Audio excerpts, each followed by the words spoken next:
So, hi all. Now I'm going to discuss about Alchemy of Souls and Sending and what it means, and also the scope for the season two. And I'm pretty sure after completing the series, you all would have known that this particular moment, which is shown in the picture, is the moment is the reason why the entire series is happening. If Changang had decided to block Jinwoo's energy, nothing would have happened. And jokes aside, this scene did not happen, the entire series would not be there. So let's actually discuss about what has happened in the series and what is the scope of what could happen in the future. We see Mudok running wild because Jinwoo is controlling her, and Jinwoo forces her to kill the people whom she doesn't want to, and also Jinwoo uses her as an assassin once again to kill Jungkook and also the Choice family's brother, the Choice family's brother, who is apparently the wife of Jin family's wife, who is apparently the wife of Jin family's leader and the father of Choyang. Choyang sees her father dying in front of her eyes, while Park Dango fights with Mudok slash Buyon or Naksu. Uh, I'm I'm not quite sure about what Jinmu is actually doing with the relic which he has used by the Choice family.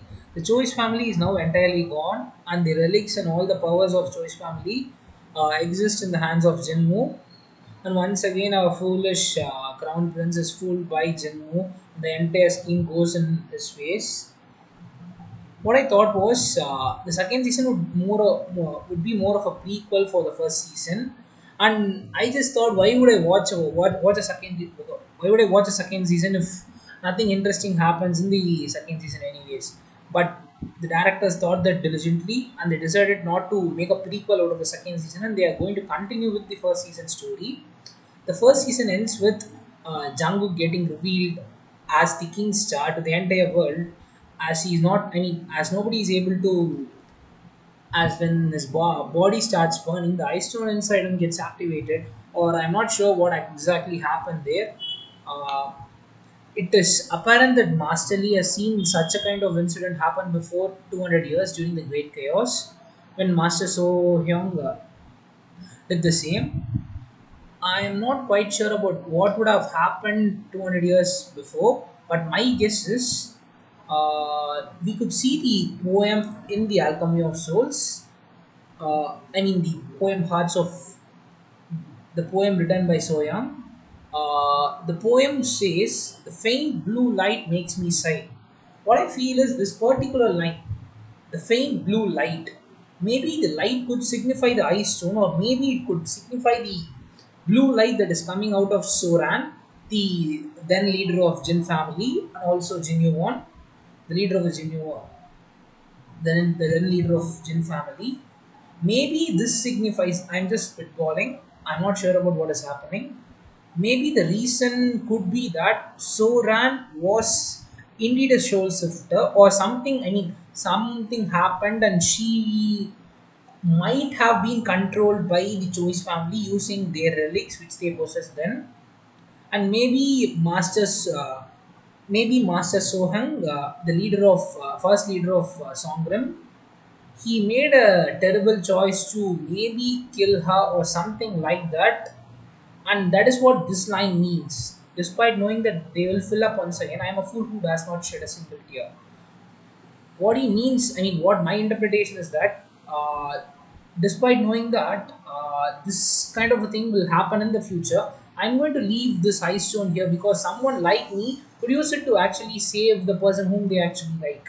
Maybe that is what this line signifies. I'm not quite sure.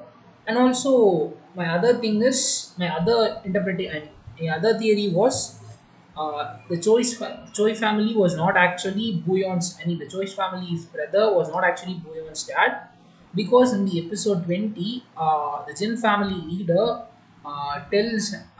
confesses to him that I started loving you at the moment when you actually cared for Buyon or something like that.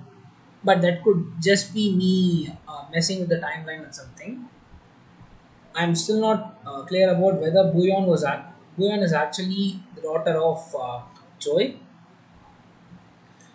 And my other theory was this this what they tell in the series is that the soul shifting happened before 200 years ago because of the choice family, misusing the ice stone.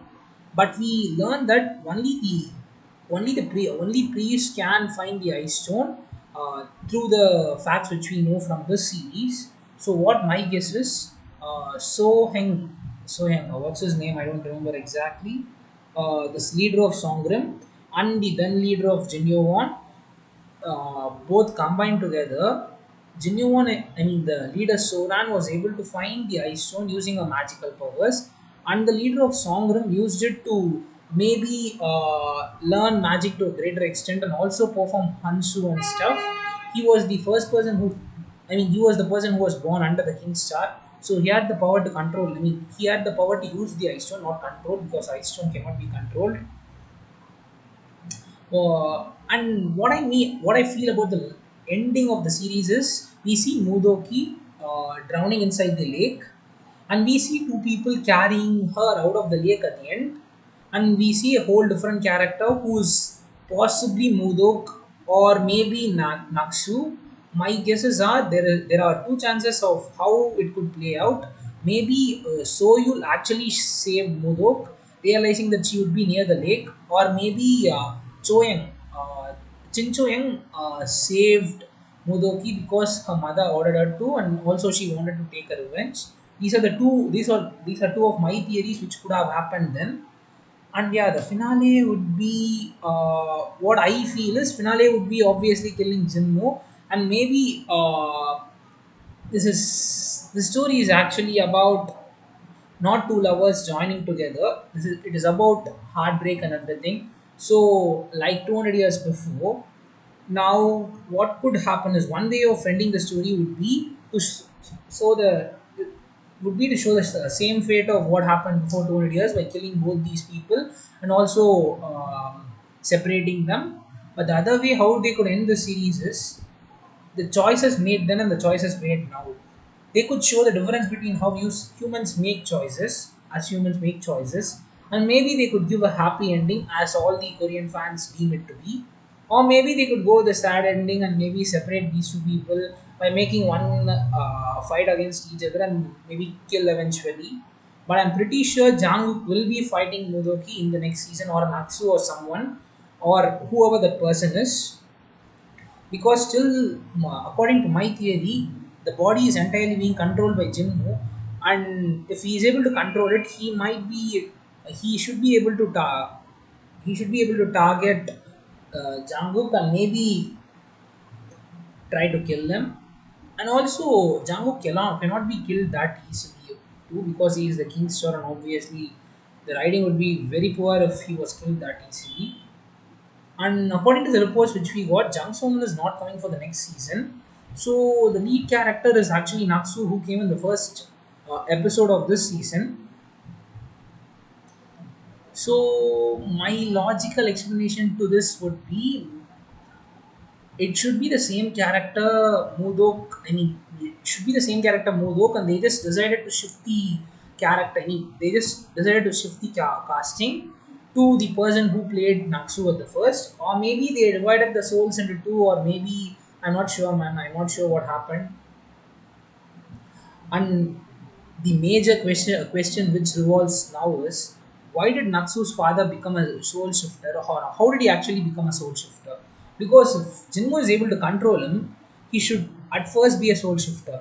Maybe, and also Jangang was best friend of Mudok or Natsu's father. Why would Jangang actually turn him into a soul shifter? So I'm pretty sure Jinmo was the one who could have turned him into a soul shifter. But why or how, or is it something even more than this? Or maybe Choi's family turned him into a soul shifter, or I have no idea what is going to happen from that side. And yeah, before 200 years, the great chaos happened, and every problem we face a lot of problems. My only doubt in the great chaos which happened before 200 years is who dies before, I mean, who dies first, leader of Jin Won or Master Sohyun, who wrote who was obviously the first leader of Songrim. If I could figure out who died first, I could maybe provide a better theory of how things could pan out in the next season, and also discuss about your stuff and everything. I mean, discuss about your theories in the comment section. And once again, and I would like to point out this thing. These two characters are actually very similar. And yes, I forgot about this one thing. This actually means a lot because this is the scene where Mudok decides to change a fate, but maybe fate has different plans and it ends up being a tragic ending. What I felt was they could have ended this as a normal Korean series if they wanted to, but they decided not to. So I actually appreciate them. If they could have given a happy ending for both these people, and they could have completed the series by the end of season one, and they could have made a prequel out of the season two, or maybe drop season two. But they decided to go to the season two anyways. So I would definitely give hats off to the writers for making such difficult choices and making a different ending than the cliched and normal Korean endings. And yes, what else? What else did I want to? And my theory about Soyul saving Mudoki was because Soyul was not present at the place where Janguk's body was burning. He was in some other place, and it is highly likely that he could possibly. I mean, it is highly likely that he could easily go and save Mudoki from that lake. So yeah, this place. I mean, this is the place where Ice Stone is being rediscovered by Buyon, and this scene. My theory about what could have happened to Jin Soran before 200 years is Jin Soran was killed in battle or killed by some means before 200 years, or before maybe even before that. Master Lee, I mean Master Soyan, that is the first leader of Songram, used the Ice Stone to actually, used the Ice Stone to resurrect her. And he also wrote a poem which was not sent to her, obviously. And after some time, they both fought against the Choi family. And my guess is probably the leader of Songrim died protecting the realm, and that is how he died. And maybe after 5 or 6 months, I also remember somewhere in the series, I also tried to search for the particular scene where I heard this dialogue, where it is told that after 6 months of leader of Songram dying, even the leader of Jinyowan decided to end a life by keeping the ice stone inside the lyric inside the Jinyowan, and maybe sacrifice a life for a love because she was not able to live without the leader of Songram, or maybe something like that. The letter could mean a lot of the letter written by the leader of Songren could mean a lot of things, and I would like someone to maybe explain it in greater detail in the future. And this one other thing which I found interesting was if Bouillon, this one reason why I believe Choi family might not be, Choi's bloodline might not be in Bouillon was because Bouillon's body was being controlled by using Choi family's relics or using Choi family methods.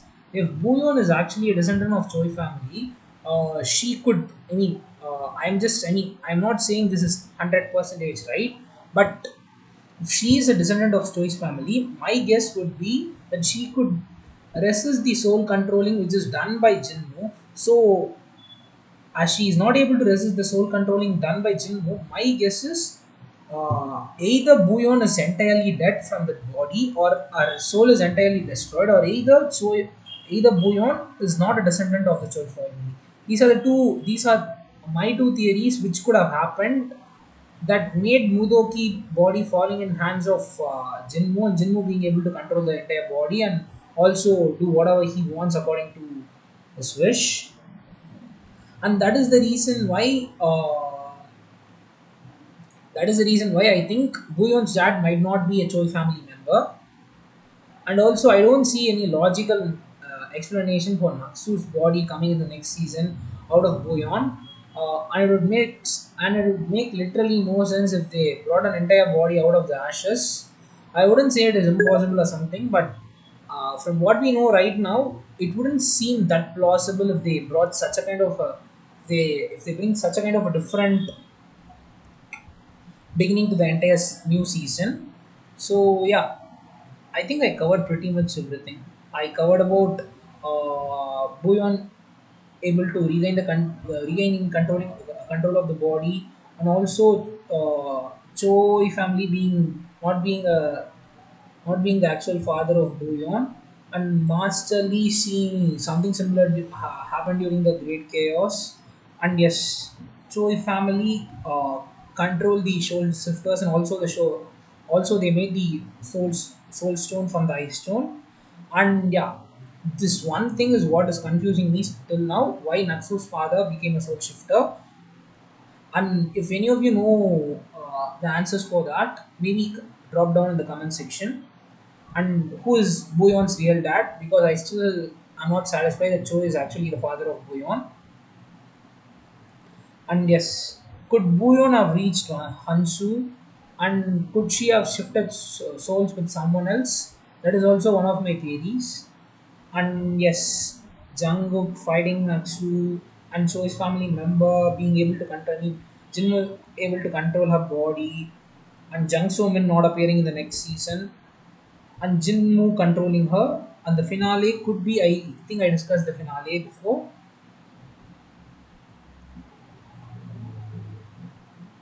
and also a small indication about Soul Ran being a soul shifter in the letter written in Words of the Hearts. And yes, I think I covered all my theories here. And maybe if I have any more new theories, or maybe if I get some new theories when I'm sleeping, or maybe in my dreams or something, I could drop down those in the comment section. Thank you for watching this video. I know this video was incredibly boring. After watching the series, uh, I just wanted to make this video not for the I mean, not for you guys to like enjoy it or something. I just wanted to get closure for the series, as I have a lot of important things going on. So yeah, thank you for watching this video, and hope to see you in the next video if I actually have more to make it. Thank you.